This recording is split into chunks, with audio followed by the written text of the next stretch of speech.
छोड़े गए पानी का सबसे बड़ा असर इस समय यमुनानगर के टापू कमालपुर गांव पर देखा जा रहा है। कभी 1 किलोमीटर दूर बहने वाली यमुना नदी अब महज 50 मीटर की दूरी पर आ गई है। 2023 की बाढ़ के बाद नदी ने अपना रास्ता बदलकर गांव की तरफ रुख कर लिया था और 2025 में यह खतरा और बढ़ गया है। कटाव रोकने के लिए प्रशासन स्टड लगाए और अब 5 से 6 जेसीबी और सड़कों मजदूरों के साथ ग्रामीण भी दिन रात जुटे हैं।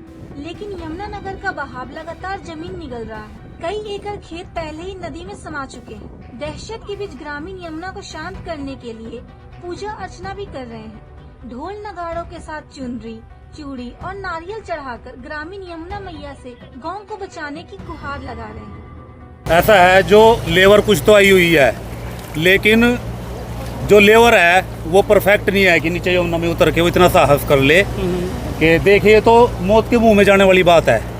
हमारे तो यहाँ पर यमुना है, शुरू से हमें तो एक अभ्यास है सारे गांव के यहाँ पर अभ्यास तो है, लेकिन अब तो आपका गांव पूरा खतरे में है। देखिए गांव तो आप देखते हो महज 50-60 मीटर की दूरी पर रह गया। अगर इस टाइम भी प्रशासन ने पूरा प्रयास नहीं किया, शायद नक्शे से ये गांव टापू कमालपुर साफ भी हो जाए, ऐसा भी हो सकता है। कुछ लोग पलायन भी कर रहे हैं। देखिए 2023 में बाढ़ आई थी, उस टाइम दूसरी साइड में कटाव हुआ था काफ़ी।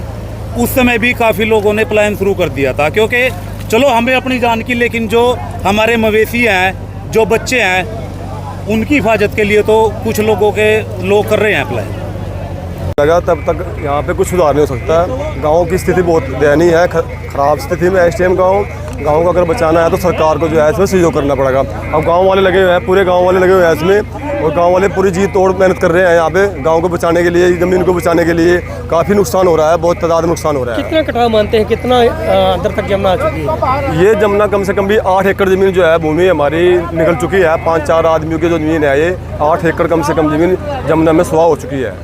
टापू कमालपुर की जमीन और जिंदगी इस समय यमुना के रुख पर टिकी हुई है। पंजाब केसरी टीवी के लिए यमुनानगर से तिलक भारद्वाज के।